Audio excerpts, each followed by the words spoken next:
No, we all gotta make a sign at the end of class. Remember to turn on the camera.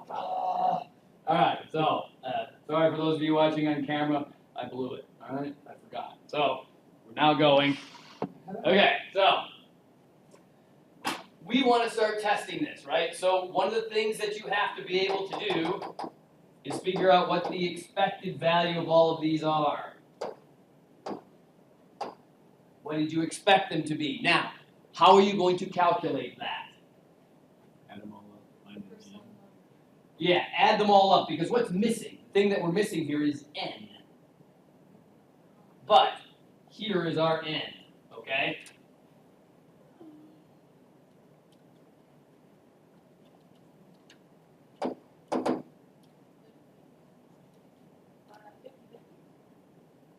$5,050?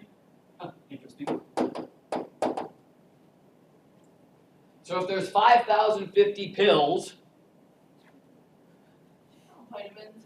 Drug dealers in here. what? No, we're not. We're regular old. Oh yeah, vitamins. How many do you expect to be green? 1,010. Can you hear them? She's been talking. Every now and then. How many yellow? 2020. This is getting really weird in the first 50-50, now we got 20. How many red? 5 And then by default, how many orange?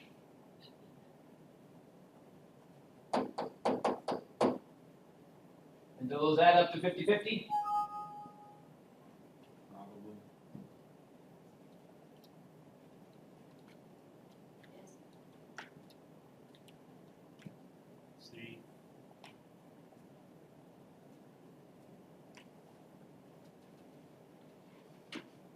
All right, so we have all of our expected values now. What's our chi-squared critical? You don't have that. Not as such, no. So I'm looking for Oh. 50, 40 then?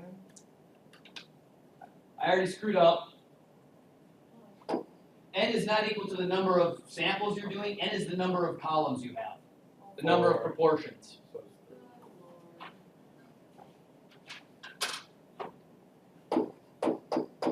but still the numbers wouldn't change. First tie backwards now.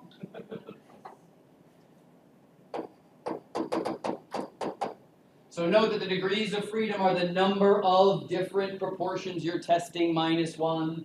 Sorry about that one. You're just excited.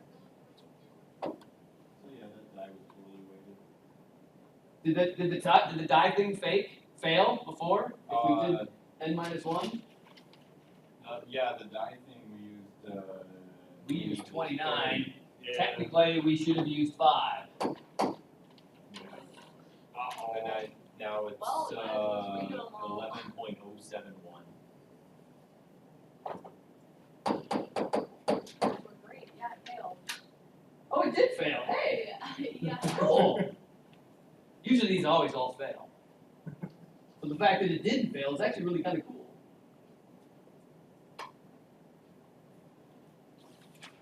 Wait, it still did fail. Well, now since we are greater, we actually get to reject, right? Technically, we actually got to reject that number. We can reject that null hypothesis and assume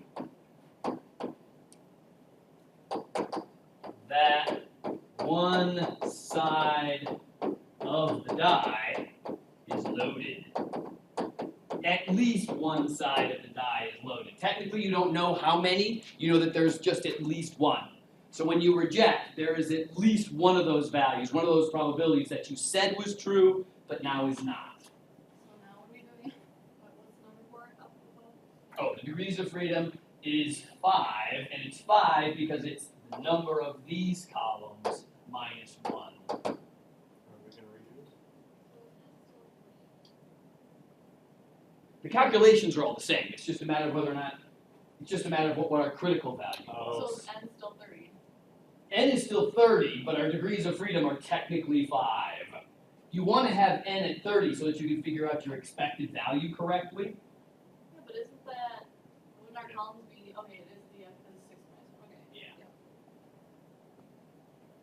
So the only thing was the critical value that changed. The only thing that changed was the critical value. Instead of the critical value, it's 5,000. Yeah, I know. We're never gonna get that far if we're going up to 5,000 on the N for critical value. Well, we only got up to 100, so calculation would be. All right, so what's our chi-squared critical for only 3 degrees of freedom? 7.815.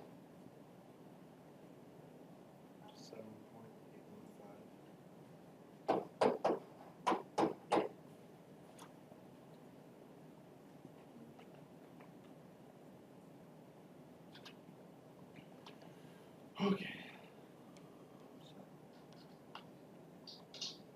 And technically, folks, what we said the ho and the ha were? What are our ho's always starting off at? P equals 0.2, P1 equals 0.2, P2 equals 0.4, P3 equals 0.1, and P4 equals 0.3. Basically stating that all of our proportions are exactly what they told us they are, right? That's the ho, is essentially assuming that all those proportions are what they claim. Here our ha is that one of those is wrong. I can spell the word wrong correctly.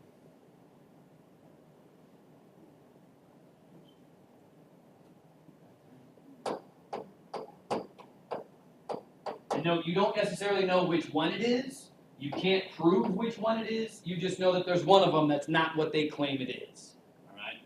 So is their proportion 1 to 2 to 3 to 4 out of 10, or is it not?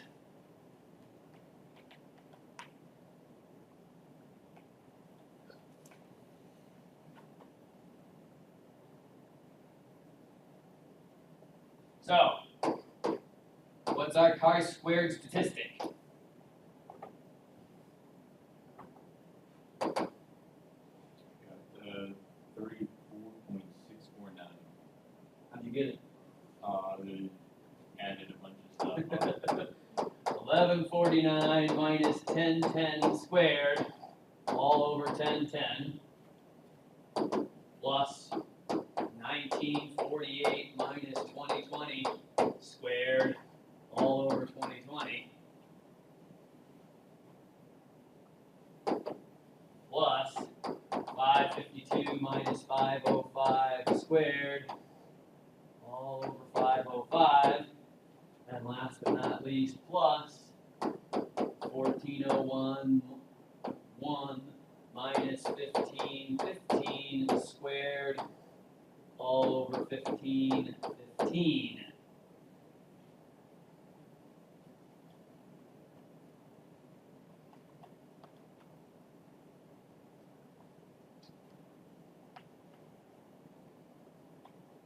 Sorry, what did you say that number worked out to be? 34.649.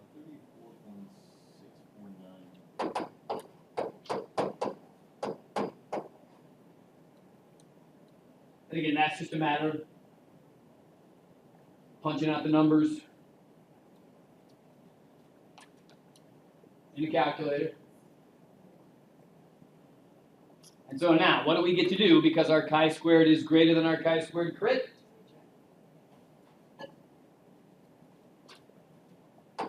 Chi-squared is greater than chi-squared crit, so we can reject the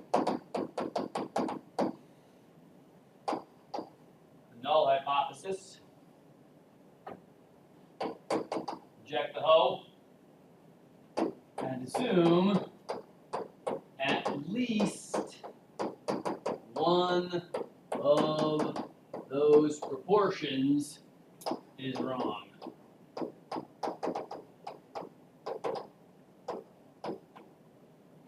I spelled the word wrong. Can't spell proportions, I wanna put POR. Same here.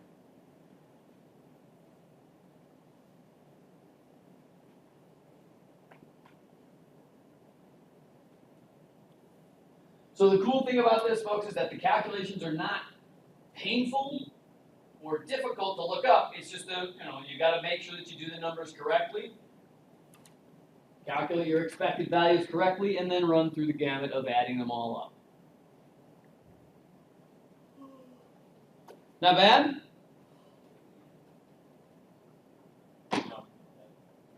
Again, the nice part about it is that there's almost no ambiguity in the ho and the ha, nor is there much ambiguity in the calculations, because it's really just subtract, square, divide, subtract, square, divide, subtract, square, divide, rinse and repeat until you've hit all the columns, and then boom, you're done.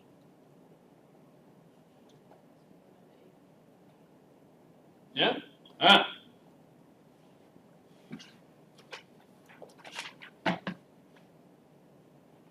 So the last section in chapter 10, 10.8.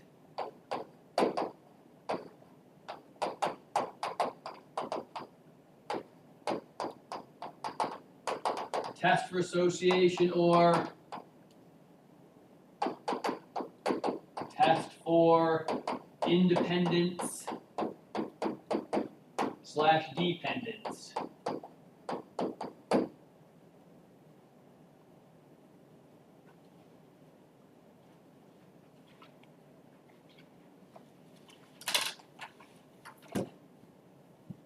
So the idea behind this test is normally when you're gathering data, you gather more than one piece of information, okay? You don't just go in and ask people one thing and store one thing. That's not how it works. When you do it, you're going to store multiple things or as many things as you possibly can about every sample that you take, right? So when you go to a sampling and you ask, say you were just asking, we're determining who you want to vote for, right? So let's think about the whole Trump-Clinton voting thing. When you were asking people, who are you going to vote for, Clinton or Trump? Or neither, I guess. Did we just not keep track of who we asked? Of course not, right? So when we asked you, we probably asked you a bunch of other things. We asked, how old are you? We asked, what nationality are you? We asked, what income bracket are you in? We asked, what religion are you in? We asked a whole bunch of other pieces of information. And the idea is that when we get done, we're going to gather up that information in one, calculate what percentage of people are going to vote for Trump and what percentage of people are going to vote for Clinton. But then we're also going to test the data to see, is voting for Trump more likely to happen if you're in the tax bracket for earning $100,000 to $150,000? Or when you vote for Clinton, are you more likely to be, a Catholic or something like that, right? These are the sorts of questions you want to know. Are those things related? That's what this test is testing for. Can you say that two things are independent or that they are somehow associated to each other? All right? And this is the test you do it for. All right? So,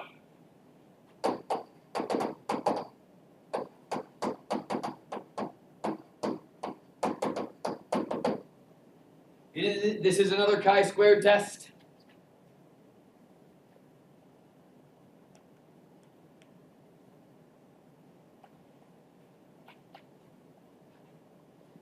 And again, it's going to work very similar. It's one-sided to the right.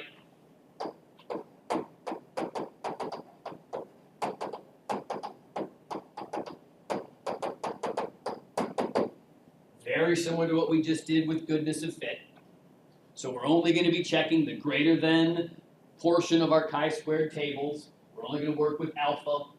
No alpha over 2 or anything weird like that, or 1 minus alpha, all just to the right-hand side, okay?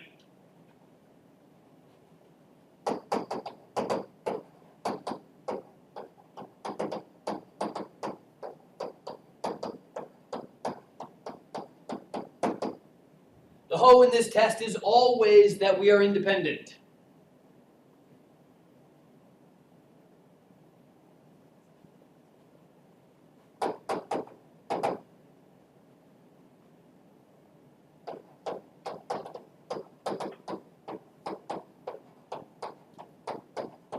And if you reject independence, then you are dependent, or you can think of it as these are associated to each other.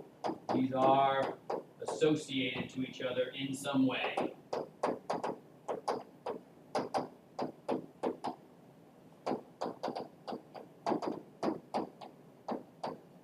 Again, the statistic does not tell you why, it just tells you that the numbers prove that they are. The whys are completely the social side of everything else, and people can make up whatever things that they want as to why.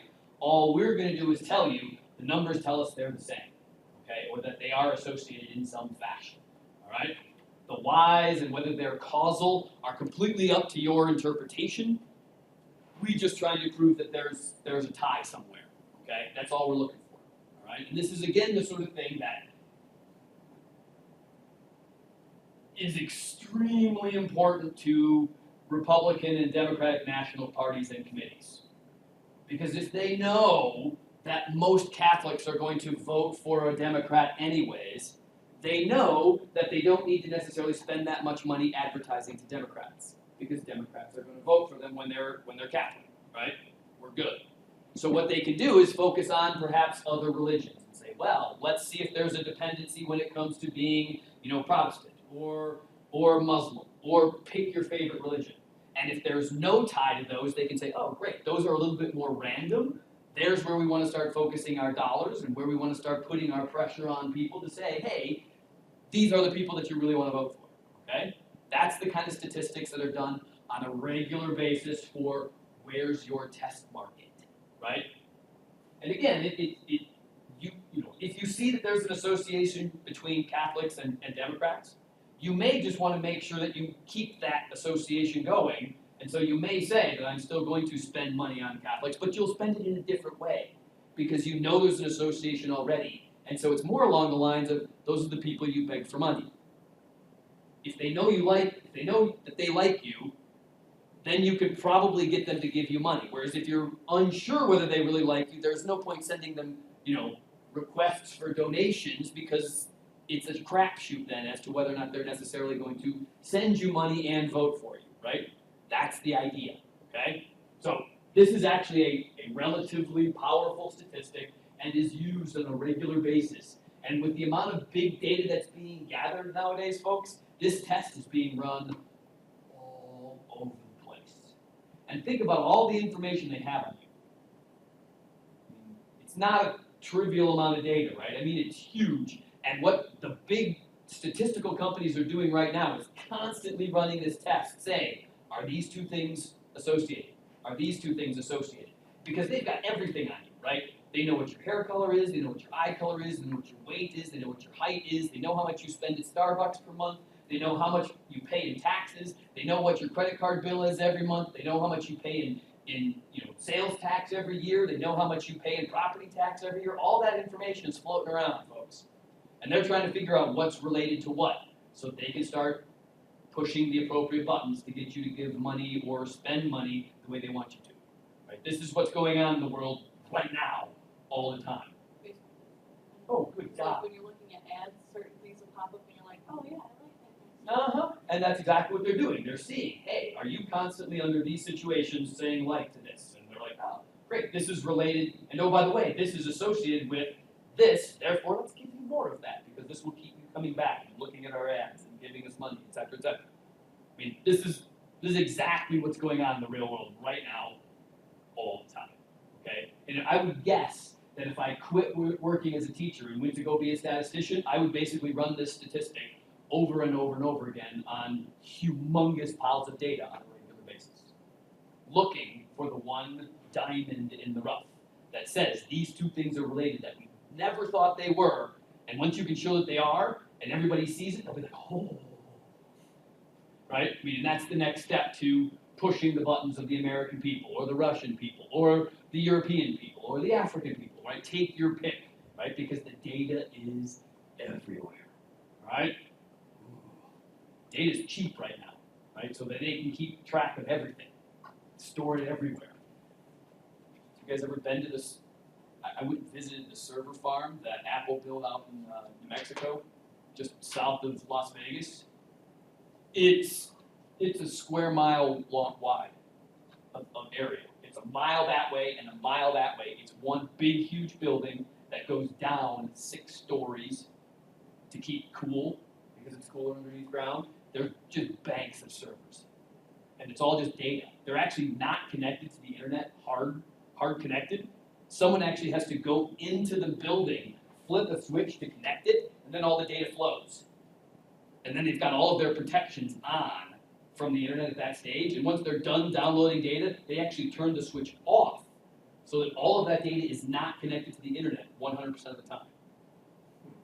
So that you and I can't hack into their data and actually see, because it's not physically connected unless they wanted to. And someone has to physically go in and say, okay, we're going to do, this grid of servers, we're going to connect it to the internet now so that people can search for it.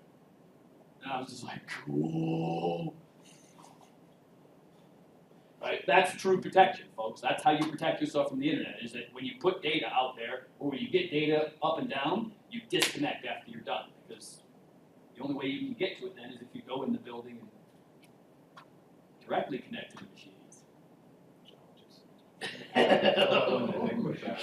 Should I try? The guys walking around there are not walking around there with handguns either, folks. It's like being in Israel. I mean, if you've ever toured Israel, on every street corner, on most street corners, there's people walking around with AK-40s, AR-15s. That's what the army walks around with. That's what those guys walk around with down there too. And I'm guessing if they catch you trespassing, they don't ask. They just bury you. I'm guessing. I don't know because I've never seen them. Yeah, they're already 6 stories underground, right? I mean, it wouldn't be too hard to. They just didn't tell you about that one. Yeah, exactly. There's a few more floors down below. Don't worry about it. You might be there. All right. Anyway, sorry, I got a little carried away. Okay, so let's imagine we try a sample. So this is a completely contrived example. So bear with me to some degree. All right. So I claim that gender and hair color are independent.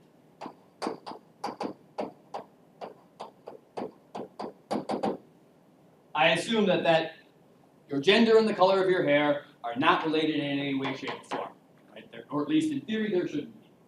And this is visible hair color, not real hair color, because there are some people who you just can't even tell what their real hair color is, right? You just can't. If it's really good dye job, you can't tell, right? I mean, you just can't, right? And never mind, I won't go down that road. All right, so imagine, if you will, that here's the data I gathered. So I gathered this data.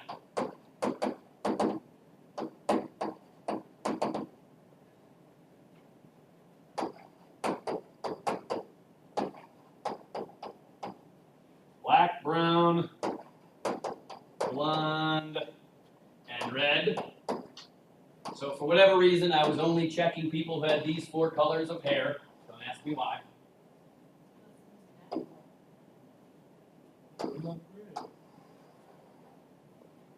But you originally started with an actual color, unless you have like albinism. I mean, yeah, because white should be a viable color, right? I mean, some of us are potentially old enough to be that way. All right, so, and here are the numbers I got, right? So I found there were 120 men who had black hair. There were 200 men with brown hair. There were 85 men with blonde hair, and 40 men with red hair.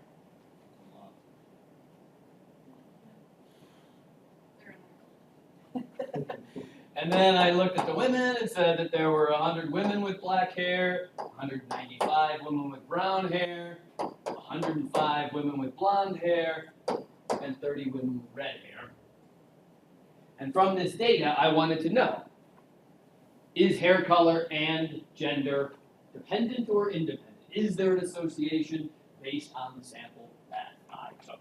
Okay? So are you gonna have to take each one singly as male and female, so you're gonna have 2 different problems going? Well, what you're gonna have is one big problem where you're gonna deal with the men, and then you're gonna add the women to it. So it's combined. It's not that there's 2 separate tests. Okay? Now the way it works is that the first thing you do is immediately create a totals row and column.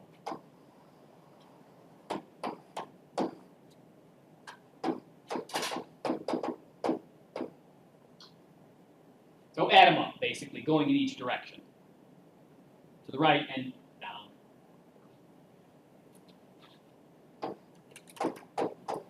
So 220 total people with black hair, 395 total people with brown hair, etc. down the line. 190, 70, and then go right and left as well. So, what is that? 445? And then 1, 2, 3, 430. And then you can test to see if you added correctly, because when you add the totals down and you add the totals across, you had better get the same number both times, right? So whichever way you add, you should get 875, right? Going down is pretty easy to see that way, but just to test, you should probably add those four and make sure you get 875. All right, so that's the first step.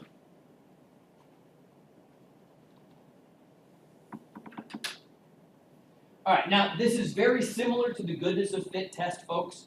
We're going to calculate chi-squared the same way, okay?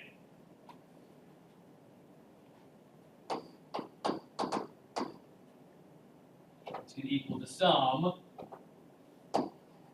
of x minus e of x squared all over the expected value of x, okay? So the statistic that we're going to calculate is done exactly the same way as goodness of fit. But the trick here is the way you calculate the expected value for each box in that table is a little bit weird, all right? So, and the degrees of freedom are going to be the number of columns minus 1 times the number of rows minus 1. You count the total row? No, do not count the total row. Okay, so just straight data.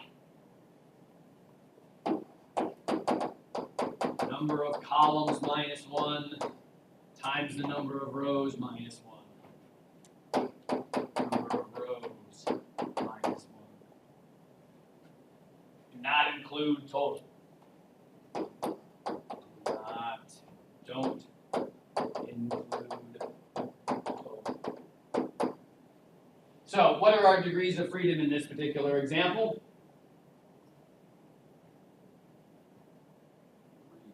3.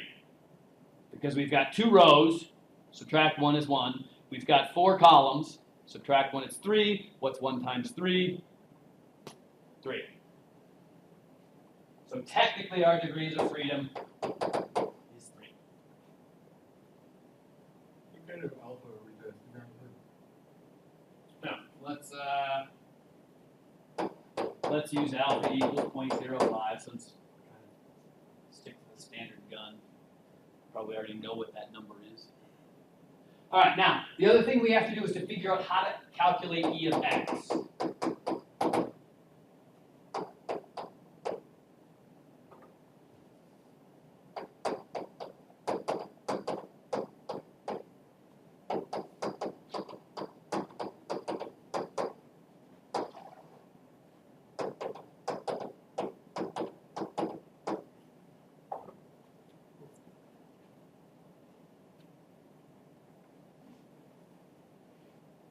You take your row total times your column total and divide by the overall total.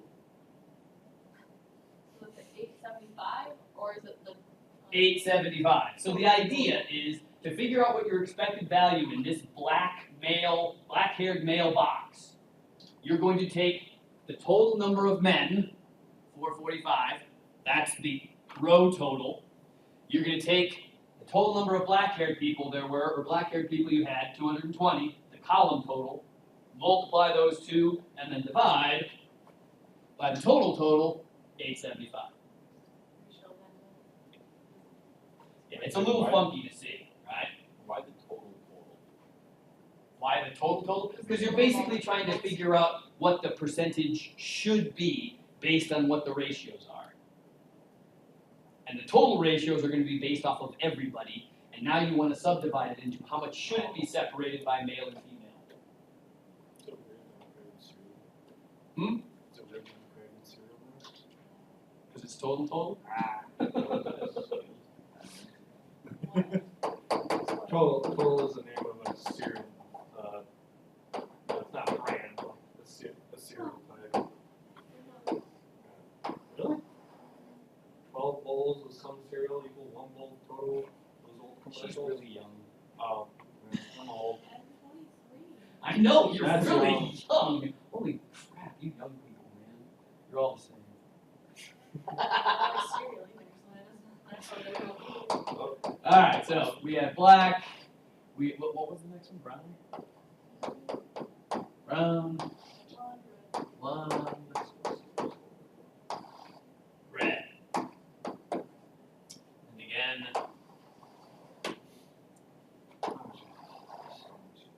male, female. So the idea is that your expected values are going to be the total for the row that you're in. This is going to be 445 times the column that you're in, 220, 220 divided by 875. And then just rinse and repeat that for every cell or every square in this table, right? Totally. So the next one over, if you're staying in the male row, then you're going to take 445 times 395 and divide by 875. And rinse and repeat. So the next one's going to be, again, 445 times 190 all over 875. And one more time, 445 times 70. Divide that by 875. And those are all just going to be calculator values. Round them to whatever you want. Tenths, ones, hundredths. I'd be relatively flexible on that to some degree.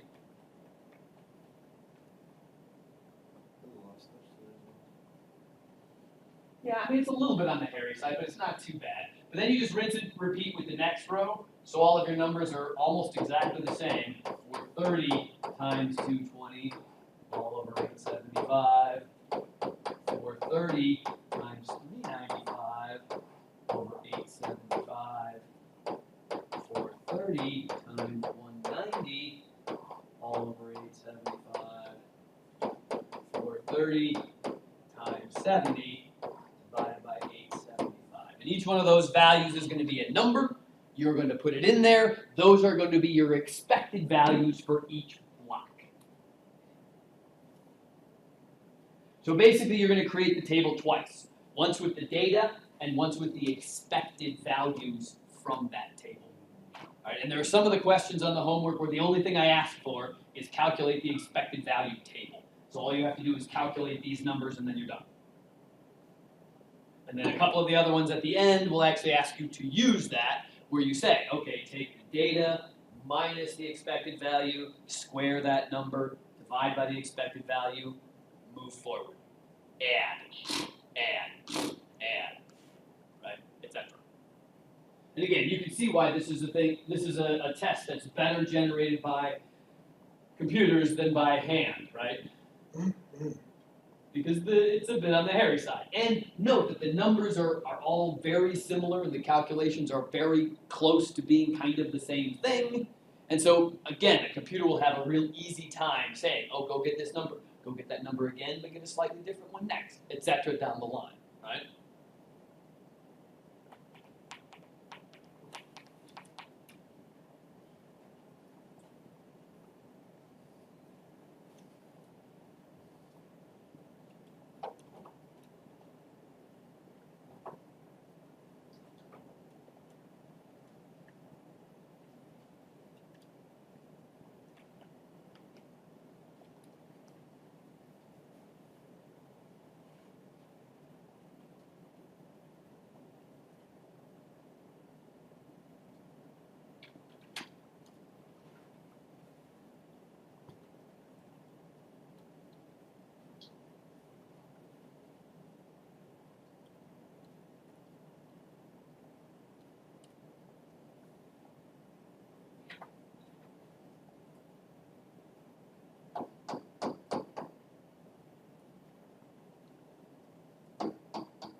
So I rounded to the 10th. And the reason I round to the 10th is because I always round one past the data, and all of my data was to the ones place, one decimal place past that is to the 10th. That's why I did it. So, now, how would you calculate chi-squared?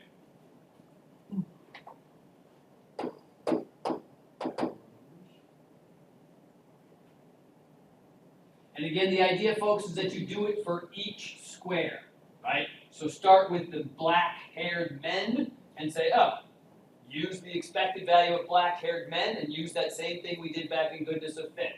So it'd be 120 minus 120 minus 111.9 squared divided by 111.9 plus, again, you can see why a computer will be highly advantageous to calculating this data, right?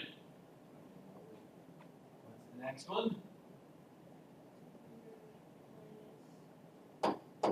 200 minus 200.9 squared divided by 200.9. Plus, what's the next number? 85? 85 minus 96.6 squared over 96.6 plus, what's the last one, 35? 40 minus 35.6 squared all over 35.6. That's the first row. Now do the next row. Do you do them separately or do you do them All together. It's all just one statistic. And of course, though, make sure that you use the next row's numbers when you go to calculate, right? So don't use 120 again, use 100, right? 100 minus 108.1 squared all over 108.1 plus, etc., etc., etc. Oh my goodness. What's the next one? 195?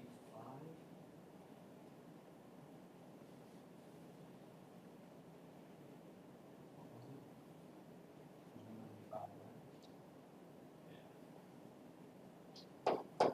195 minus 194.1. Again, don't forget to square those numbers.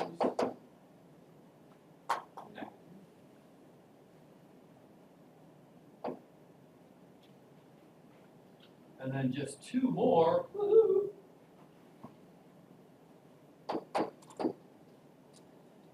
$105 minus 93.4 squared all over 94.4 plus 40 in the last one, or is it 30? 30 minus 34.4 squared all over 34.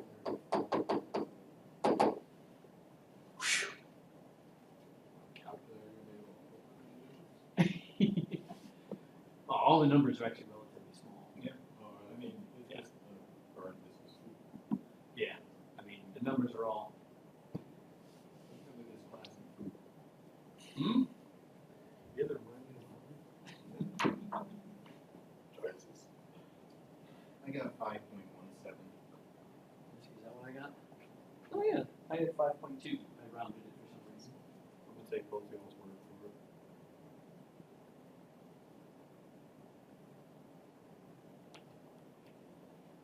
And again, this is the sort of stuff, folks, where I would totally accept you creating an Excel spreadsheet and asking the Excel spreadsheet to do all the calculations for you.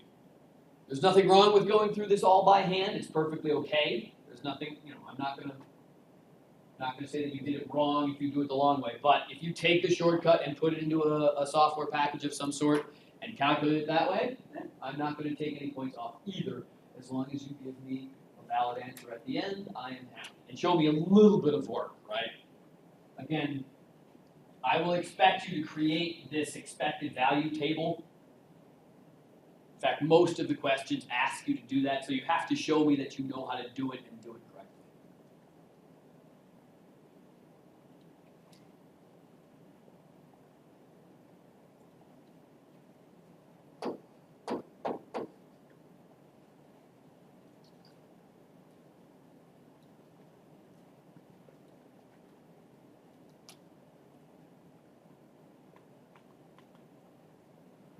So our chi-squared calculated statistic was 5.2. What was our chi-squared crit? 7.815. 815 or 185? 815. Are we greater? Nope, nope. So we failed to reject, right?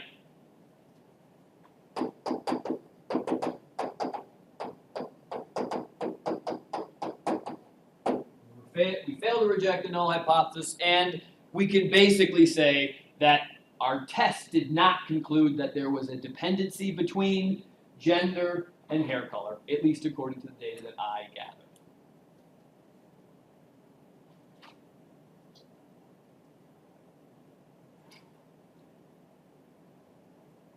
Which is sort of nice if you think about it. Although it wouldn't surprise me if there was an association somewhere, but couldn't show it from that data. All right, so let's go to 10.8. What did I assign in 10.8? Not much, right? 6, 12, 18, 22. That's a lot. We have to do the whole thing. 6 is just create the expected value. 12, oh, you actually have to calculate it. You have to do both. 6, 12, 16. Oh, 16 is an easy one. That's whether or not you accept or reject. It actually gives you what the chi-squared statistic is. 16. You don't have to do 16, just 6, 12, 18, 22. 6, 12, 18, and 22. Okay, so 18 is also another one that's relatively easy. 22 is the only one where you actually have to do this. Both sides, calculate the expected value and crank out the chi-squared value, doing the subtraction square divided plus, subtraction square divided plus, etc., etc. So All right. basically we're doing 2 of these. What? So basically we're doing 2 of these. 2, except really one of them, all you're doing is this. It's just a table. So yeah, but we're doing all of the individual parts on 3 separate questions, and then we're doing the entire question. Yes. So you do one where you just calculate this. You do one where you already know this, and you just compare it to whatever the critical value is to determine whether you accept or reject. And then one of them you actually do the whole kit and caboodle.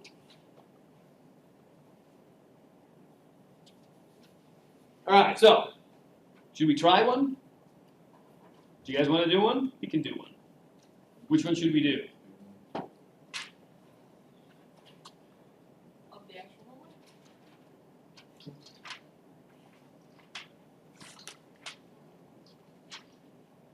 Which one do you want to try? Do you want to compare grades versus gender and subject? Do you want to compare moving violations to car color? Oh, interesting. I like that one. Should we test preference of cola by age, or should we test gender versus book preference?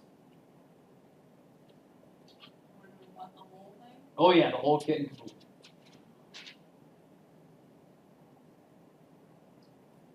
Which one do you want to do? Which one's the smallest? The one that I assigned is the smallest. Oh, You're welcome. You're good. 20. I'm not sure if I That's should the be. second smallest. 23? Sure. Okay, let's do the compare gender versus book preference.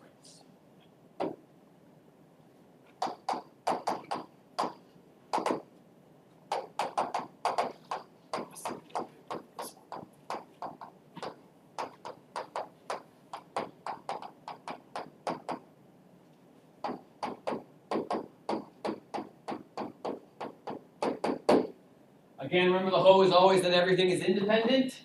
The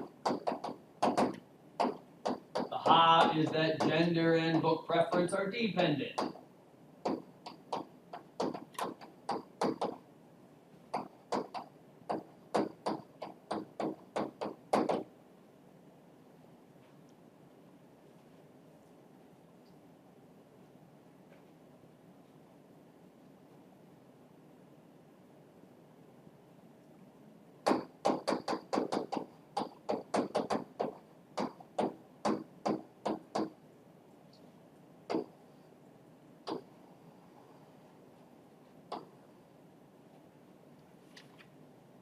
Weird nonfiction and self-help listed as separate categories. Don't ask me.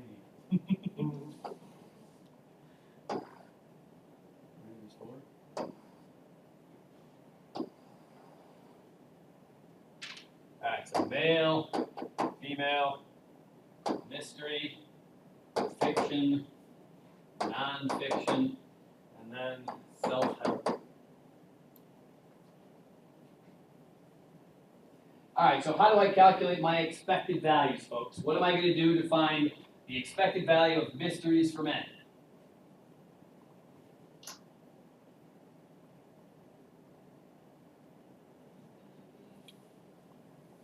For those of you who have the actual book with the numbers in it. 121 minus 60 121 times 60, divided by 266, total of total. And again, remember, when I do this, I'm always doing the row first, so that number never changes for that row, right? So it's always going to be 121 times whatever the new number is, 89 over 266. 121 times 69, all over 266. 121 times 22, all over 266. And then just change the first number. 145 times 60 over 266. 145 times 89 over 266. 145 times 69 over 266. 145 times 22 over 266. I sound like a broken down record player.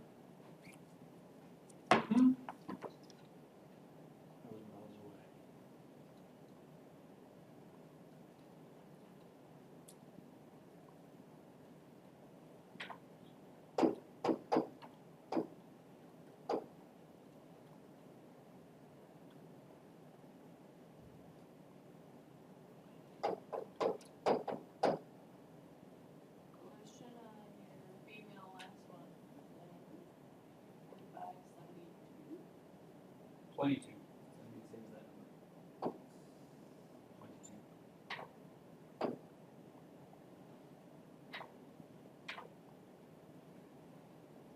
How do you do 22? Your number's 48. 22. For self-help, it should be 48, right? Is it 48? Oh, I read the wrong number. 48. Well, this is why you should use a calculator or a computer.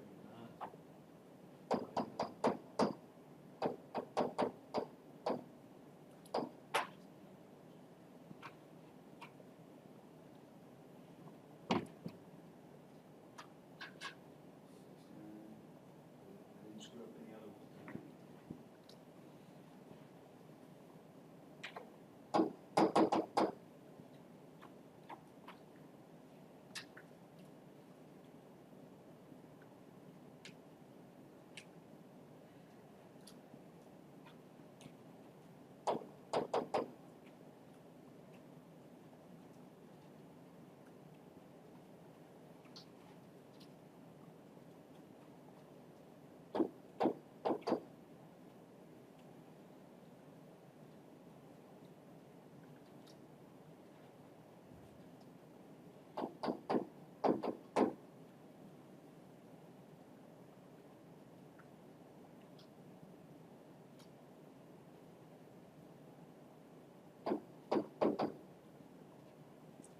Nice thing about these numbers, folks, is that the sum of your expected values had better be the same as the sum of your totals from the actual data.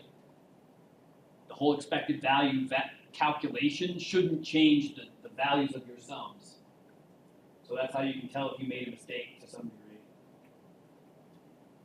Granted, they may be off because of rounding, but they shouldn't be off by much, that's for sure. So if you think about it, 27.3 plus 32.7, if you add the data up above, it should give you the same numbers that you were getting before, right? It should add up to 60, right? So these two should add up to the 60. 40.5 plus 48.5 should give you the 89. 31.4 plus 37.6 should give you the 69.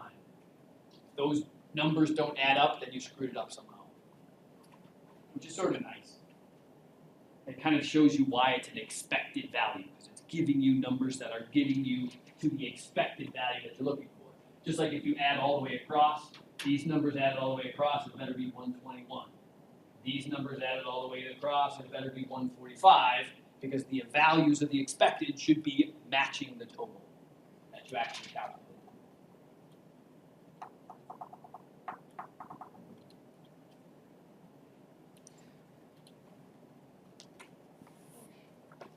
So, there we go with that, which isn't so bad. Now, what's our chi-squared? Somebody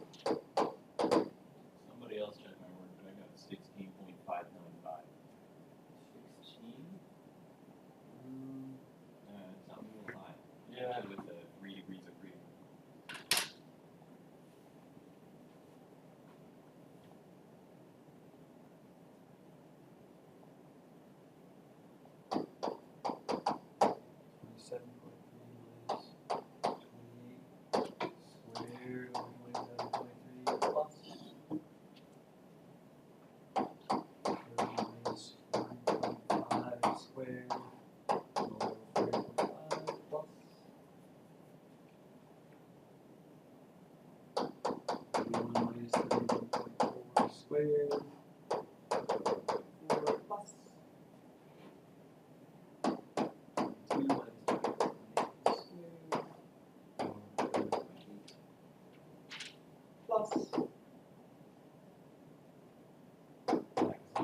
There's a couple of them that are really low.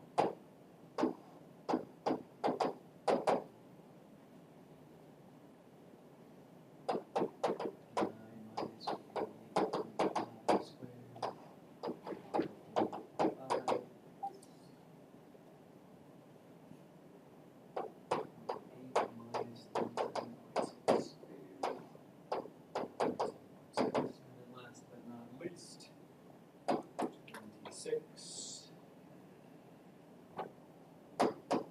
minus 26.2 squared, all over 26.2.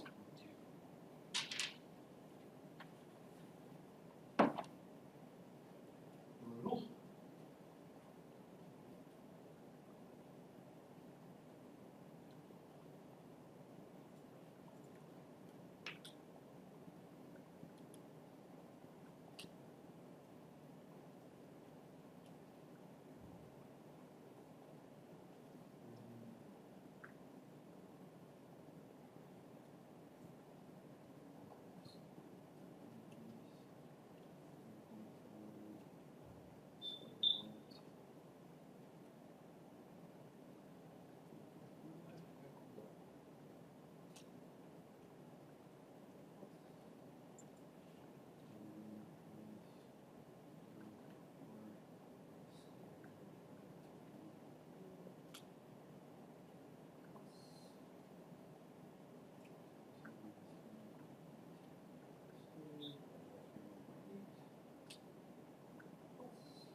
more. You've got a much smaller number. 36 minus 26.2 squared divided by 26.2. I got 10.4.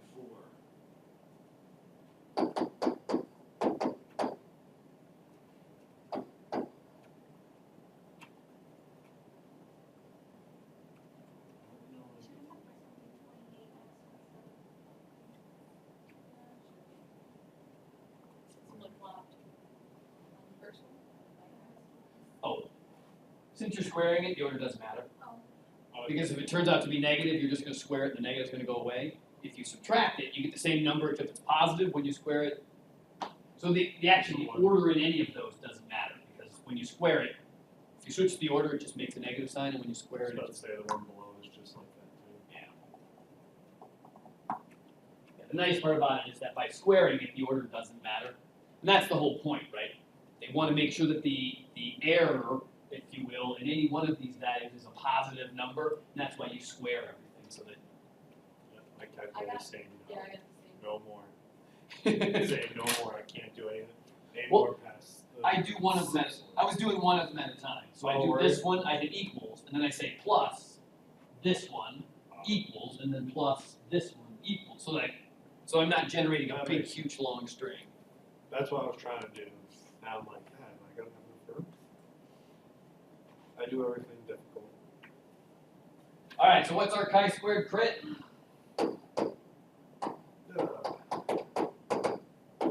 What were our degrees of freedom again, folks?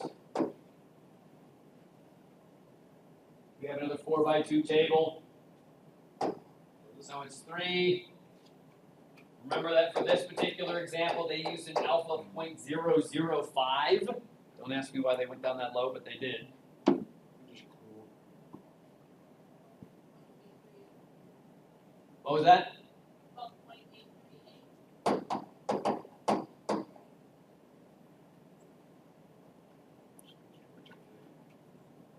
So are we greater? No. Nope. Conclusion.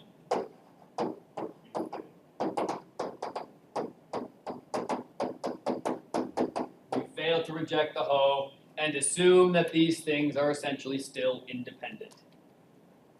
Book, preference, and gender are not related in any fashion, in theory, at least according to our sample.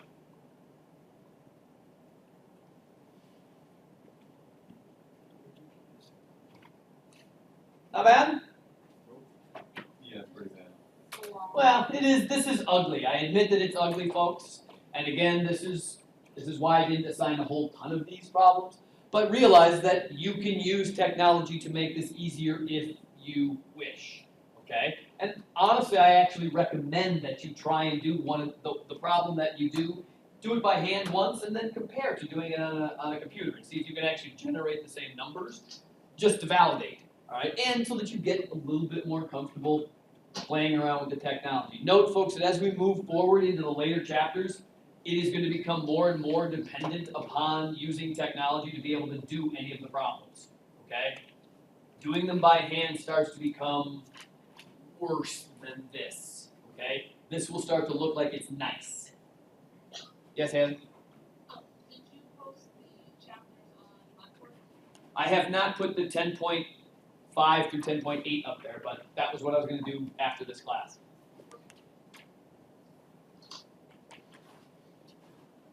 Alrighty? Drive safe going home, folks.